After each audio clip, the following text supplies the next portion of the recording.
It's To the Best of Our Knowledge. I'm Anne Strange-Champs.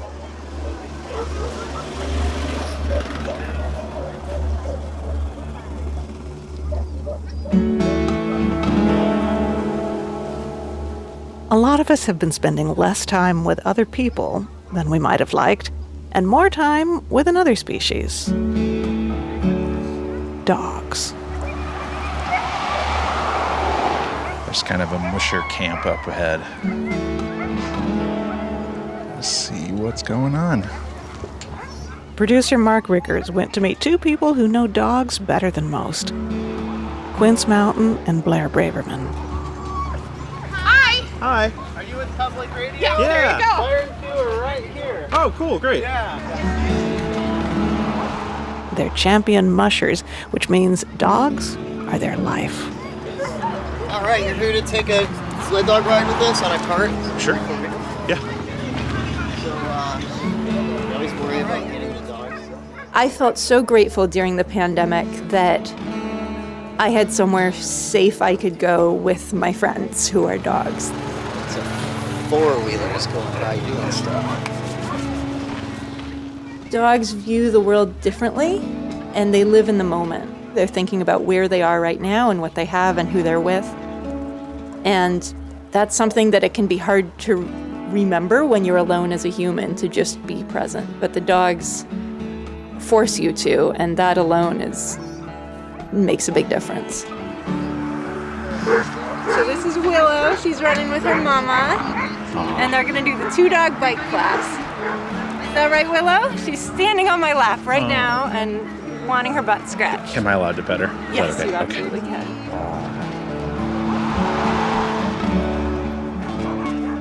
I mean, the mother here is a superstar, and she's the faster one right now. Her daughter just seemed a little off yesterday. We'll see if she does better today. I mean, she didn't do terrible. It was fine, but you can only go as fast as your slowest dog, you know? Right. You gotta all come in together as a team, so.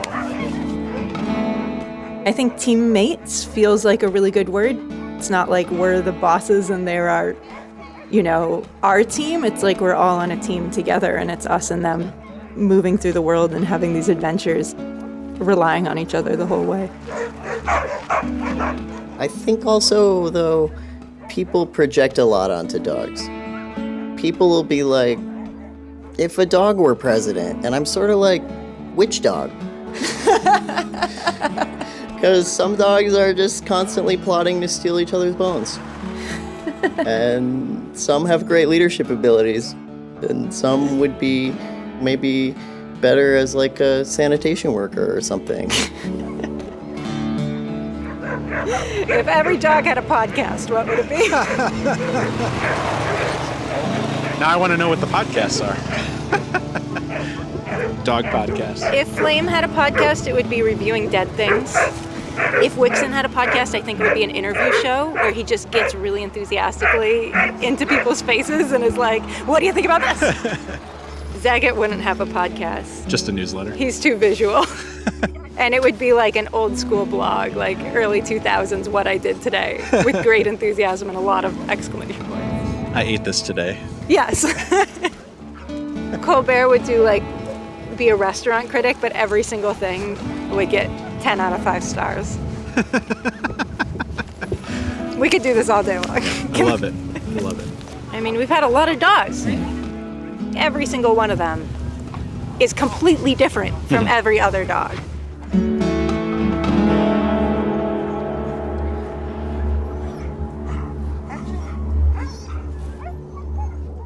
Blair Braverman and Quince Mountain are celebrities in the world of sled dog racing. And more importantly, their dogs are celebrities too. Which says something about the depth of the human-dog bond. Dogs are humans' oldest companions. We've been together for more than 10,000 years, but we're still learning about them. And so partly, as a way of saying thanks to all those pandemic puppies, today we're sharing stories of people whose lives have been transformed by dogs. Mark Rickers and Shannon Henry Kleiber teamed up to bring us this story.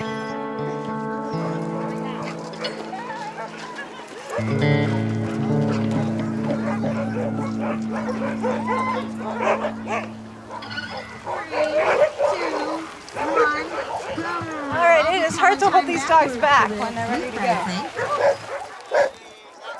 Mark, you went to a race in northern Wisconsin and hung out with Blair Braverman and Quince Mountain and their dogs. What was the feel of the day? So this event is called the Doty's Dusty Dog Dryland Race.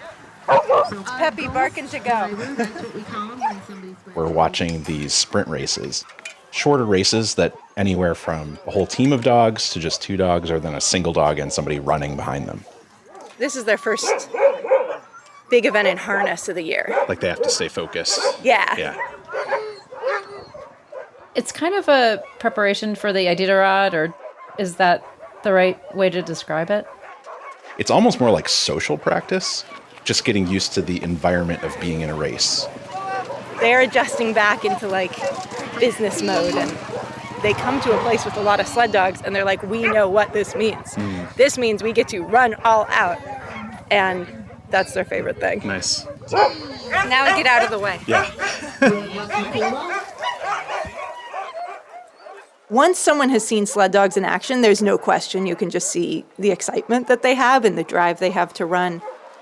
They are more competitive than we are. If our dogs see another dog team, they will want to pass the other dog team, and they will be upset if the other dog team passes them. And we're like, it's okay, we're in fresh snow, like let the other team break trail for a while. And they'll be like, no. We break trail, we are in front.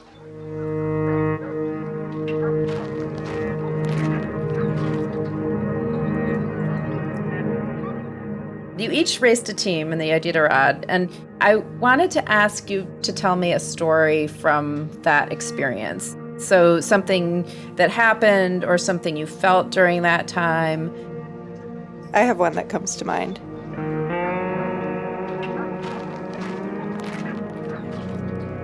Iditarod is the most famous dog sled race, one of the oldest. And there are these sort of legendary places along the trail. Like there's something called the Dalzell Gorge, which is basically you come down from a mountain following this creek. It's just terrifying. And you're just like zigzagging across this incredibly steep series of waterfalls practically over ice bridges. Like it's ridiculous. What's that game where the ball bounces around between things? Pinball. It feels like that. It was so much worse than I had imagined. It was so much worse. But Peppy, our leader, just took on this trail and very deftly, with such confidence, was taking all these turns and leading the other dogs exactly where they needed to go. And all I could think again and again as I held on and hoped I wouldn't go flying off into space was Peppy is leading us through the gorge. Peppy is leading us through the gorge. I am in her paws, so to speak. We were all under her responsibility, so that was sort of what blew my mind the most.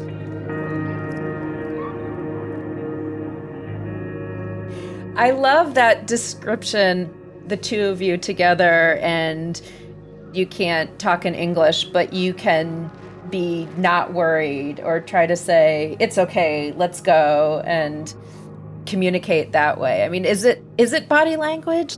What kind of language are you using? Well, usually the dogs are looking forward when they're running. Yeah. So they can't see your body language, but they can feel your mood and your energy, and you're talking to them. They can hear how your voice sounds. They can hear how your voice sounds, and often you'll find people who have been mushers for a long time will stay very calm, even in stressful situations. They radiate calm because the dogs are gonna copy your energy. Like there's a big moose or a wolf on the trail and you learn to just be like, okay guys, all right. Because then they'll say, well, they want to eat the animal. So that they have their own motivation to get excited. It's quite a contrast to have. And sometimes there's an animal that humans might be worried about, like a wolf. And, our dogs just move forward, sort of not giving it a thought. And Blair and I will be like, each on a sled, like, did we just mush past a huge black wolf 10 yards away, out next to it for a while. Oh, I guess so. It just Did that wolf run beside us and none of the dogs cared? Where then if you see a deer, they're like, let us eat it, let us eat it, let us eat it.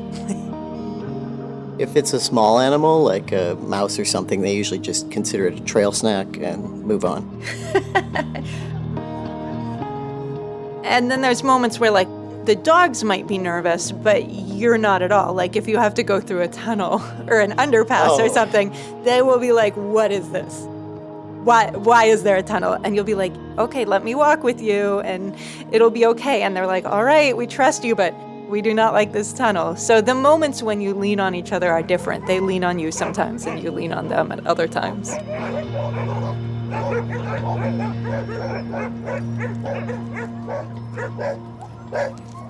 Oh, here we go. 50 seconds. Rhonda. 10, 9, 8, 7, 6, 5, 4, 3, 2, 1. And they're off and smoking down the trail. Good luck, quick. Well, I've been following Blair and Quince for a while and know they have this tremendous community, both in person and online. Yeah, I mean, there were spectator dogs that were there. You know, it is very much a community. It is just one of these things where it's kind of a viral thing on Twitter. I mean, people just love the dogs and get attached to them and follow their stories and, you know, want to hear Leap ate that kind of meat last night and didn't like it. Or, you know, they just kind of love these Blair and Quince's dog stories. They're pretty famous. They have a little bit of a magnetism to them. They have people who they've brought in to help them with various things or to help train the dogs directly. Or like even for these smaller events, they're basically loaning their dogs out for others to train with them, which was kind of mind-blowing at first. These are like champion dogs that have run these incredible athletic events. And it's like, no, you should go out. You should try it. They engage with people all the time, just people who are interested in what they're doing. The humans who follow the dogs are so kind and incredible. Like when I was in the Iditarod, I started coming into villages and people would hug me. And I didn't know what was going on. I thought I'm really sleep deprived because I have no idea what's happening. And it was because fans of the team had organized to raise money for schools in all the villages we passed through and raised over $100,000 that year. And this has continued every single year since then. The experience of watching a 12 or 14-day race online can be kind of slow. There's They're just a moving dog. checking and they're like, oh, Blair's still resting. Is everything okay? What if she died? And so people have all these anxieties and they just kind of started sublimating them into initiatives like the Iditarod, where as people watch and through the month of March during racing, there's sort of knitting hats and gloves and things that ultimately get sent to people, villages along the trail where we mush. Oh, here they come. Here they come. Here they come. Hugh and Peppy and Willow are running right back after finishing their event. I see some smiles. They're drinking some water. Yeah, they're going right for the water buckets. Yep. Good job, you guys. Phew, I wasn't at the finish line. She's just, this dog is really special. I mean, a dog that can finish the Iditarod and then come and be competitive in a 1 or 2 or 3 mile sprint race is a pretty amazing dog. Wow. Pretty versatile. Mm-hmm. Did you get to meet Pepe? I did get to meet Pepe. Pepe actually towed me on a bike, which was kind of wild. So this event is called bike journing, and it's 2 dogs towing somebody on a bike. Hit a big hill. It's like we're needing to work together. It's pretty much exactly what it sounds like. That sounds so fun. I am not dressed for this. You have so much joy and so much happiness with these dogs. Has there been a hardest moment or a hardest time and something that you had to get through with them? I mean, the hardest moment of having sled dogs is the hardest moment of having dogs in general and loving dogs, which is that their lives are shorter than ours. So sometimes we have to say goodbye. That's the grief of loving animals whose lives are shorter than ours. Something that is beautiful about having a dog team is that you can see the other dogs on the team mirroring the behavior and the movements and the instincts of dogs who have not been there in a while. When we first got into mushing, we had a dog named Trace who developed lymphoma. I think we'd only had him 4 months, but we loved him so much, and he passed away shortly after that. There was this one driveway that Trace loved. He was fascinated by it, and he would always look over his shoulder and be staring at it when we went by. And none of the other dogs cared. But after he passed, I'd notice other dogs would look at that driveway. And it's just this one, inconspicuous spot, but it feels like they sort of learned there was a dog who thought this was important, so we keep an eye on it. That's a beautiful way of remembering the dog. It is, and you see that, and it does feel like, I don't know, I mean, this is getting a lot bigger, but it makes me think that that's how human lives work too, and we just sort of don't have long enough lifespans to see it. We shape our community, and then as it continues to evolve, the impacts of the people who are there are still making ripples. Oh, you'll feel so good if you go in the water.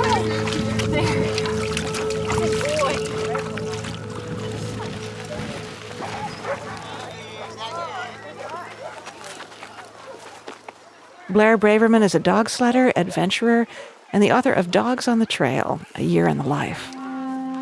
She also has a regular column in Outside magazine. Quince Mountain is a dog musher, writer, and survivalist. He was the first openly transgender musher in the Iditarod. They both live with their sled dogs in the Northwoods of Wisconsin, and that was Shannon Henry Kleiber and Mark Rickers bringing us their story.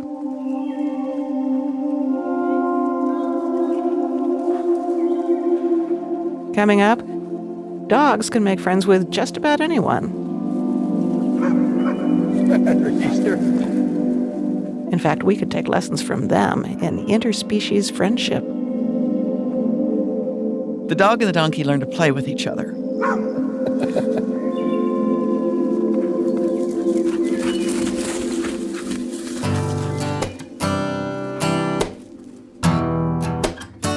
Of course, you've got a predator and a prey species, and they already know how to read each other's signs. They have co-evolved as hunter and hunted. What's the matter, you guys? You quit already? Who won? But what they were capable of doing was to learn to conduct these extremely exuberant play bouts with each other. Uh-oh, here he comes, Choppy. Look out. And, I'm also a fan of the YouTube, lion lies down with the lamb genre. Right, yes. I was just watching a puppy playing with a magpie. Yeah, exactly. And then there's the kitten and the crow, and there's the tortoise and the hippopotamus. This is very Christian, barely secularized Christian literature.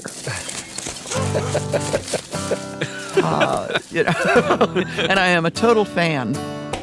You silly boy. What am I going to do with you?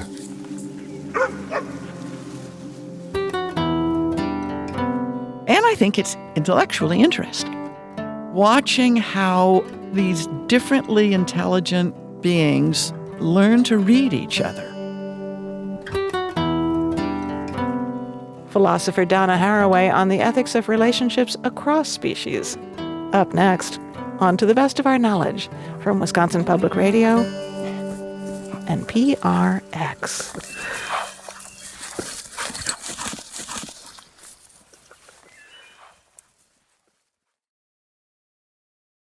There aren't many people who have thought as deeply and critically about dog-human relationships as Donna Haraway. She's a philosopher and ecofeminist theorist. If you haven't heard of her Cyborg Manifesto, then maybe I should just say that she is such an academic celebrity, she's been the subject of a documentary called Donna Haraway, Storytelling for Earthly Survival.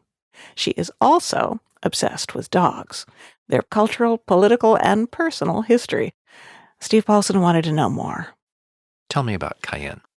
Cayenne, dog of my heart. She died at about age 17.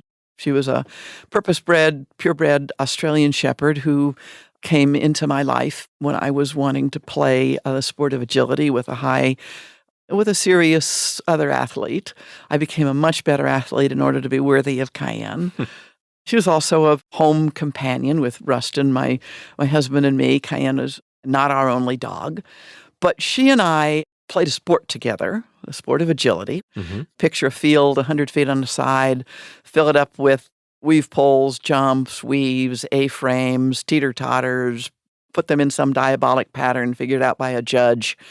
The dog has to do them at speed, in sequence, at the direction of the human being who has walked the course a couple of times but didn't know it before. So the trust between the dog and the human being has to be really strong. You train for thousands of hours. You drive to state fairs and you camp and you run all day Saturday and Sunday. And if you're a working academic and you're doing that 2 weekends a month, it's got to be your research project. Right. Well, I'm trying to think of how do you have time to do this? You obviously got to love it. I loved it. And I work hard and all the rest of it. But I wrote about it. In a way, that's the answer to how I had time for it. I actually got interested in it as a research question. You said you're interested in how dogs think. What did you learn? It's very hard to answer that question. I learned that the speed with which human beings think they know what motivates a dog is pure denial, is a lie we tell ourselves. What do you mean? I mean, we don't know how to pay attention to what a dog's ears are really doing and what their eyes are really attending to and what range of color their eyes see and what their range of olfactory perception really is, much less how they process it, or how their kinetic sense, how the ways they use their bodies in response to really small cues, the way they coordinate their activities, what builds drive in a dog. If you're going to play a sport well with a member of another species, you have to learn what actually motivates them. Yeah. So I want to come back to your relationship with Cayenne because it sounds like a profound relationship. It was a life-changing relationship. Deep. It was deep. It at levels of touch and smell and daily life and performance. And she and I were seriously embedded in each other. And Cayenne was a dog who did not like inappropriate displays of affection, right? She was not a snuggle dog. She was a high-drive herding dog. She was not up for the odd pat, you know. You're kind of describing my She's a working dog. Corgi. She was as your Corgi is, right? Uh-huh. Yep. So I had to learn to respect her boundaries as you would with another human being or a child or a sexual partner or anybody. Questions of respect in a deep love relationship emerged in important ways. You know, I have dogs now, too, who, carry with them their own stories. With Cayenne, a herding dog from the American West, I grew up in Colorado, right? I am acutely aware I grew up as a young white girl on conquest territory, both land seized from Comanche, Arapaho, and other Native American tribes, and land seized also from the Spanish. Anyway, multiple layers of conquest. And I'm aware that Cayenne, the dog I fell in love with, is one of the dogs enlisted in the work of herding sheep who are imported from Australia after the gold rush to feed the disappointed miners. That I'm working with a dog who, like me, inherits being white in a certain way in the U.S. ranching West. That we played our sport in the fairgrounds with the railroads and the stockyards and quinceañeros celebrations on Saturday and the NASCAR racing and the social history built into who we were. Through your relationship with Cayenne, you learned more about yourself? About myself. And I started caring in a different way about the history of ranching in the Rocky Mountain West and the history of sport.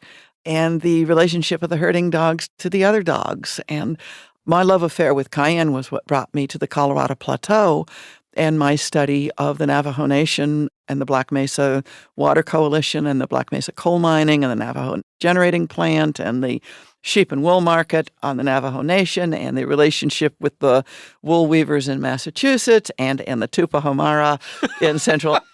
What I'm saying is that my love affair with Cayenne ended up leading me into worlds I knew nothing about, and that my love affair with her led me to know how to care more. Sometimes people say that if you love a dog, it's petty and small because it makes you small. But my experience about loving anything, most certainly including a dog, is that it makes you big in the sense that all of a sudden you're tracking threads that you weren't curious about before. You can't talk about relations with other organisms, and most certainly including dogs, without being inserted into the flows of world history. So the dog I'm in love with now is from Taiwan. I knew nothing about Taiwan.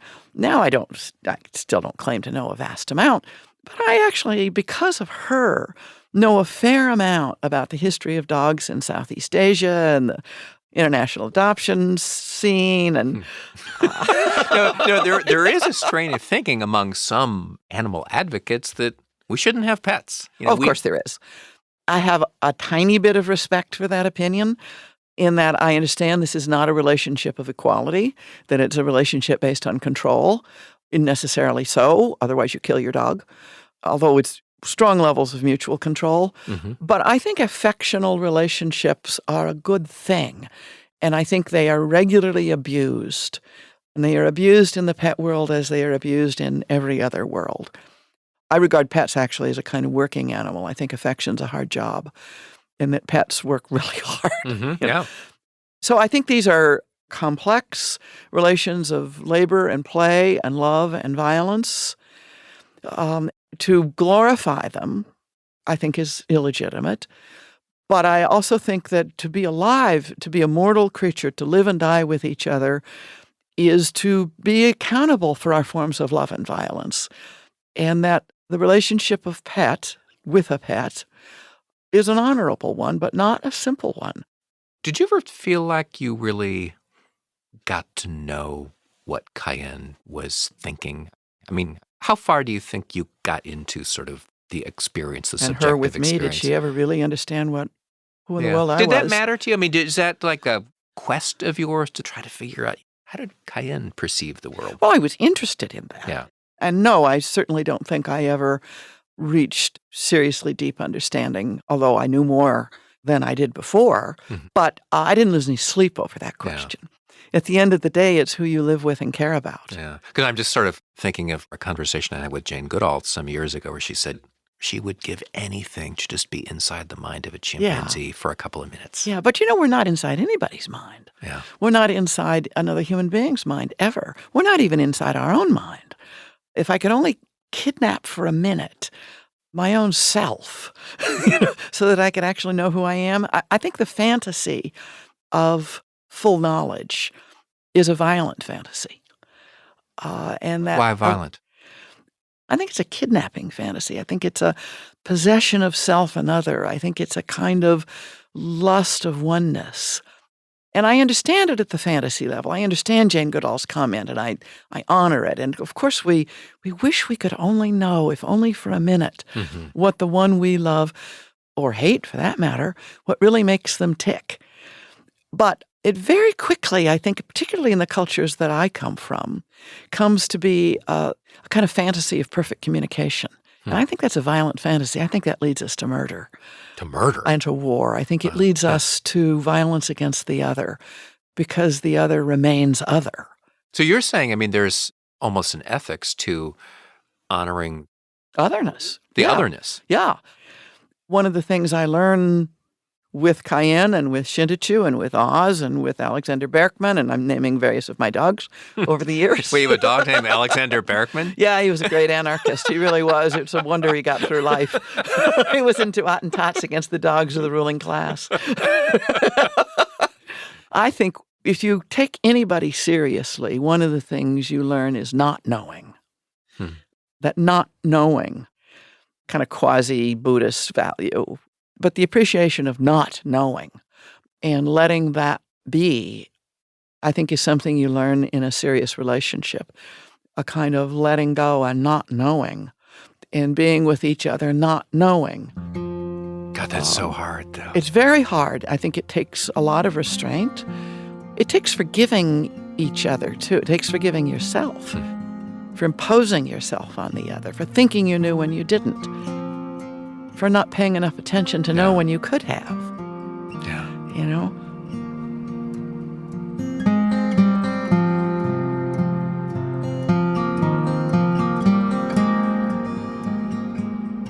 Donna Haraway is an ecofeminist theorist and a pioneer in the field of animal studies. She and Steve had a much longer conversation, which you can find in the LA Review of Books or on our website at ttbook.org.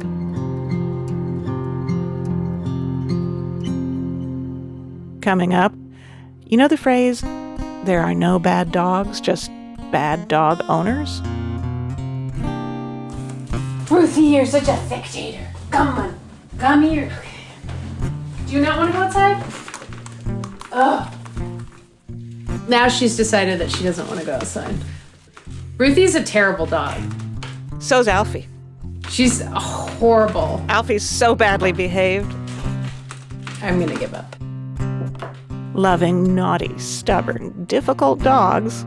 Next, on To the Best of Our Knowledge, from Wisconsin Public Radio and PRX.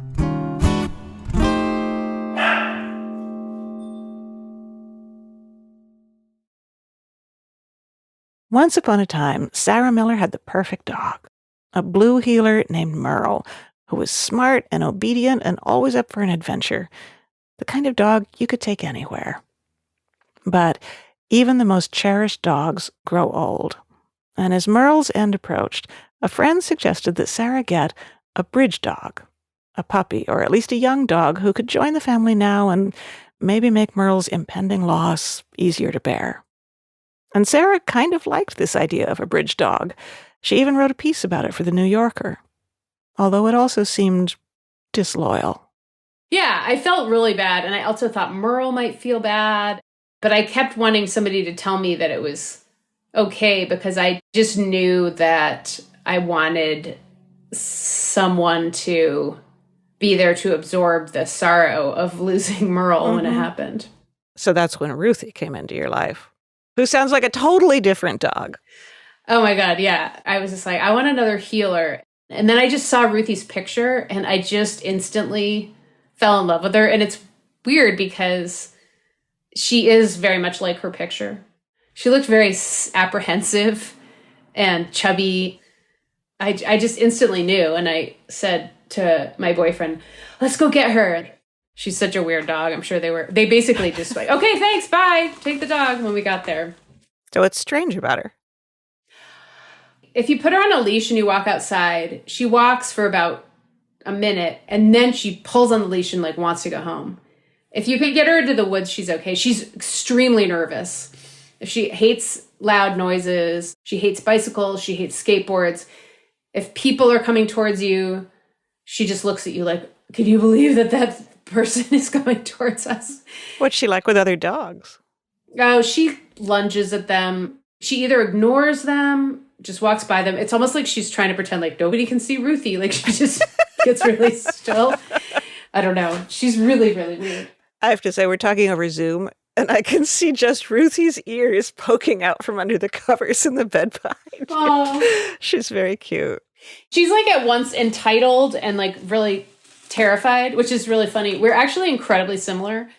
So I hear you describing all the ways she's like a somewhat difficult, or let's say challenging dog, and I hear so much love in your voice. Oh, I love Ruthie so much. I've never loved, other than my boyfriend, who is just really, really wonderful, and I met him when I was 43.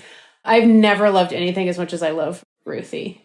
Mm-hmm. Even Merle, I mean, I guess to be honest, although that's not really fair, but I just have so much tenderness for Ruthie. She really loves me and my boyfriend, and she just really needs us so much. Like, she just needs to be protected. So the piece that you wrote about the bridge dog, about the decline and death of Merle and adding Ruthie, it was so meaningful to me, partly because I didn't live exactly that experience, but our beloved family dog, Toby, a corgi who was widely adored by everybody who knew him, he was just a kind of angelic dog. I love corgis. They have wonderful temperaments, although we didn't realize how different corgis can be until Toby sadly died at the very beginning of the pandemic. And we were just flattened by the grief. My husband and I mean, we saw it coming. He got prostate cancer, and we were grateful in some ways to the pandemic because we got to spend his last 6 weeks, all of us, snuggled up, us working on the couch while he slowly declined. So we saw it coming, and it was still, I think it's the worst thing that's happened to me, which I feel Right. that's such a statement of privilege. And at the same time, it just ripped us up. So fast forward, 9 months later, our grown kids said to us, "You guys need a dog." We find another corgi, this adorable little tricolored black, tan, and white puppy. But so Alfie turns out to be a completely different dog with a completely different temperament. He's like the jerky kid brother after this really saintly older brother died. And I thought I was ready, and it took me quite a while to bond with him. In those early months, puppies are difficult, and he was kind of out of control, and I felt such a complicated mix of emotions. Like there were days I almost hated him. I resented him for not being Toby and for taking Toby's place. And at the same time, like, how can you not love a puppy? And he brought so much life and energy into our lives. Anyway, I just feel like how we feel about dogs is so much more complicated than we generally put into words. I think we probably do love dogs in some ways, maybe even more than we love human beings. And also, they have such distinctive personalities. And the thing that was just so hard for me ultimately about losing Merle is you'll just never see them again. And they are so special. Yeah. Like Ruthie, when she wants something, she goes, but if she makes one noise, she goes, and Merle went, like 3 of them. Yeah. And, just never hearing that again. She's just really funny. She could like open a trash can with her foot. I don't know. And you just realize that you're never going to see that. There's no other being like that, just the way people are unique. Your friends, your family, the people that you love. I wonder if some of it is because our relationship with dogs is wordless. Of course, we communicate with them. But when you were saying we love dogs in some ways more than we love humans, or, differently, but in some ways more, the closest I felt is when my children were babies. Mm. And I think it's the same thing. It's before they could speak, and you have a really different relationship. Your relationship is all based on look and touch and hearing, and so much that we can't put into words. That's one of the reasons, actually, that I feel closer to Ruthie. I did not have like a physical relationship with Merle. That sounds really weird. Merle was not a dog that I touched very much. Mm-hmm. I mean, I'd sort of pat her head, but this dog is really cuddly. She sleeps with us. And so I think that element of it, without the actual words, like makes it this very pure kind of love. Mm-hmm. And I think the pandemic is a time when pretty much everybody who has a dog or got a dog realized that the dogs really did so much to help us get through.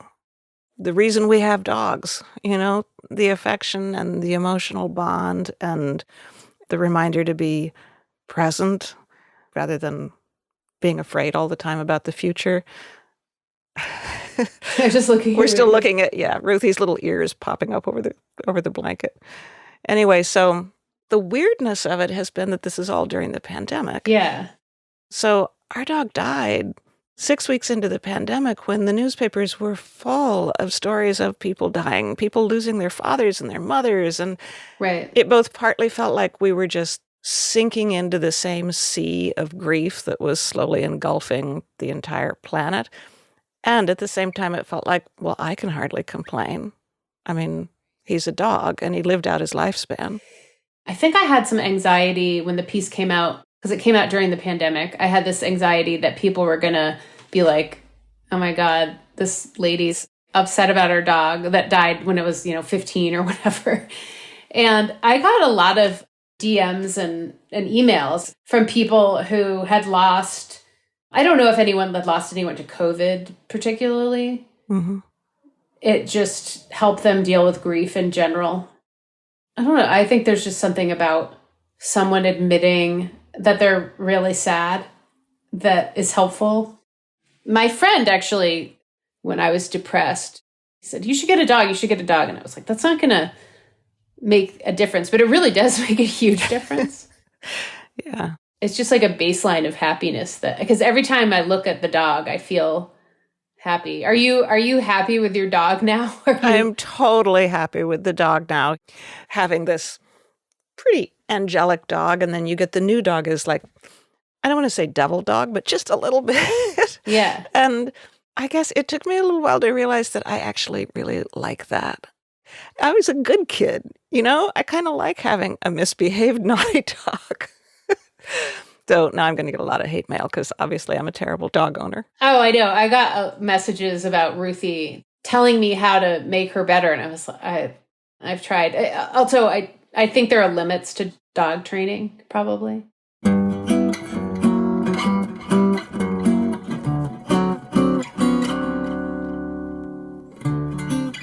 Sarah Miller has written for The New Yorker and The Cut and publishes a Substack newsletter, The Real Sarah Miller.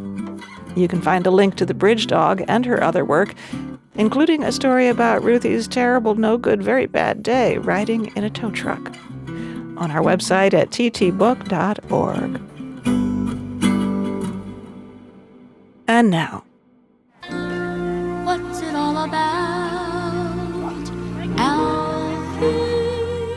If you are now or have ever been a dog lover, there's a place you have to see. Dog Mountain in northern Vermont. 150 acres of rolling Vermont hills, trails, and ponds where leashes are optional. There's a dog chapel, more about that in a minute, and an annual summer dog party. Oh man, there are a lot of dogs arriving. Which is why we're here. Steve and I, and our pandemic puppy. Come on, Alfie. Come on, Alfie. Come on. Oh, wait. Come on, Alfie. Oh, that's a corgi, eh? It is a corgi. Alfie. Alfie, hey, Alfie. What's it all about? Right. This is Suki, and she is the most spectacular dog on the planet. Well, there may be some argument. I know. We've got Alfie here. Everybody's dog is like that.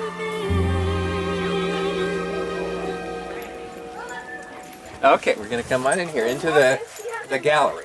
Must be reached the gallery. Look at this little corgi guy.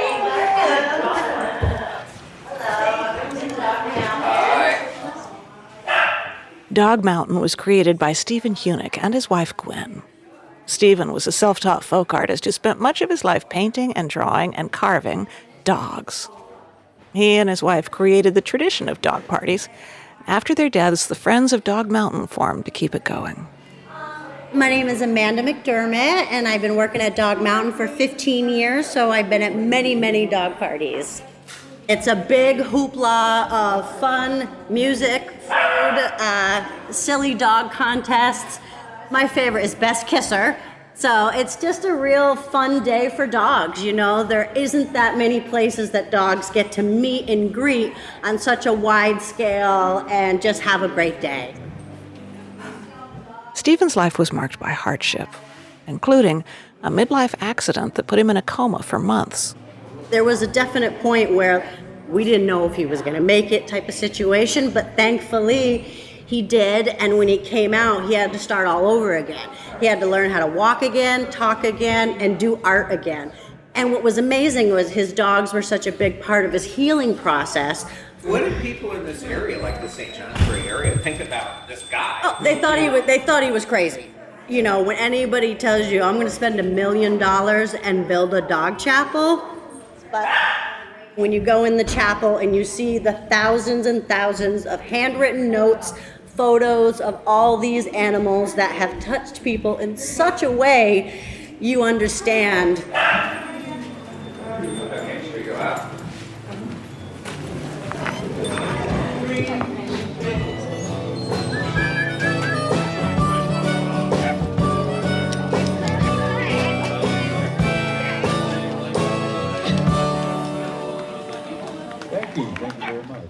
So the dog chapel, it's the real reason people come here.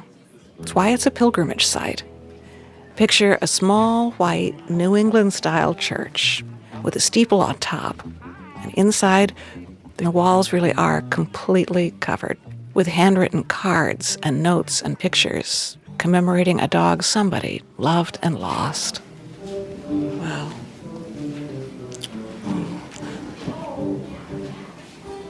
Oh my God, the stained glass windows, like a church, but each of them has a dog face.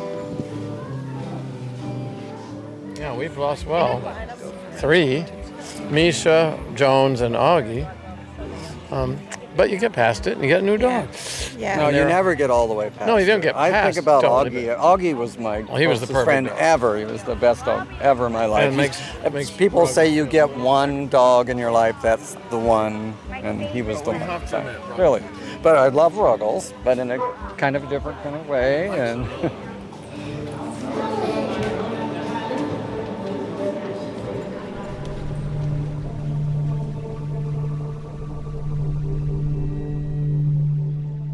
Stephen Unick said the dog chapel was the largest artwork of his life, and the most personal.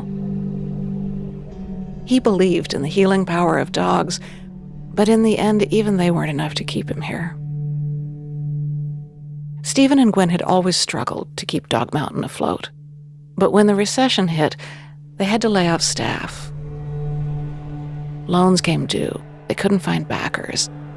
And in January of 2010, Stephen lost his lifelong struggle with depression and took his life. Gwen died 3 years later.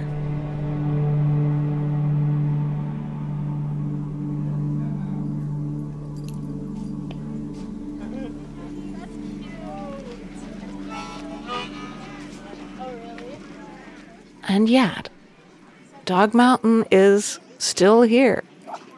Still clearly thriving. It's a song that Robert Johnson wrote way back around 1928. Dogs and people, frisbees, celebration. Family and friends and an army of volunteers keeps it going. And word has spread. Today, people and their dogs come here from hundreds of miles away. Have you been over the pond, Steve? Yeah, they were going to have taco trucks or something. Have you been to the pond? We've just been in the gallery and Yeah. Are these your first dogs? Oh, no, I've had plenty of dogs. He has not.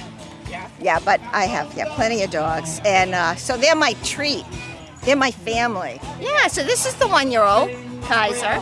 You are beautiful. He's a good boy. You have anything to say to the reporter? You might like to eat the microphone. Thank you for talking. You're welcome. Look at all the dogs swimming. Yeah. He's getting and he's never been. Oh, I can't believe Alfie, come on, sweetie. Alfie. Meanwhile, Alfie has decided the pond is where the action's at. It's where the big dogs are. The labs and retrievers are having a total blast at the pond.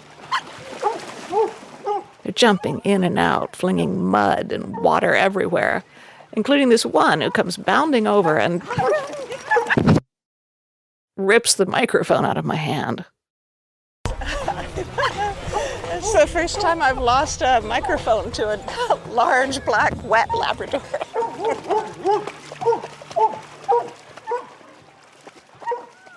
When you walk, let your heart lead the way. Yeah, so all good parties must come to an end.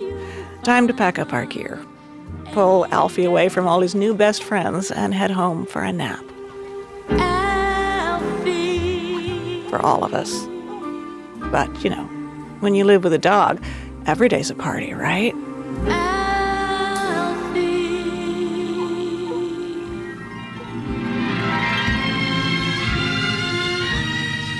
Thanks to the friends of Dog Mountain for letting us play.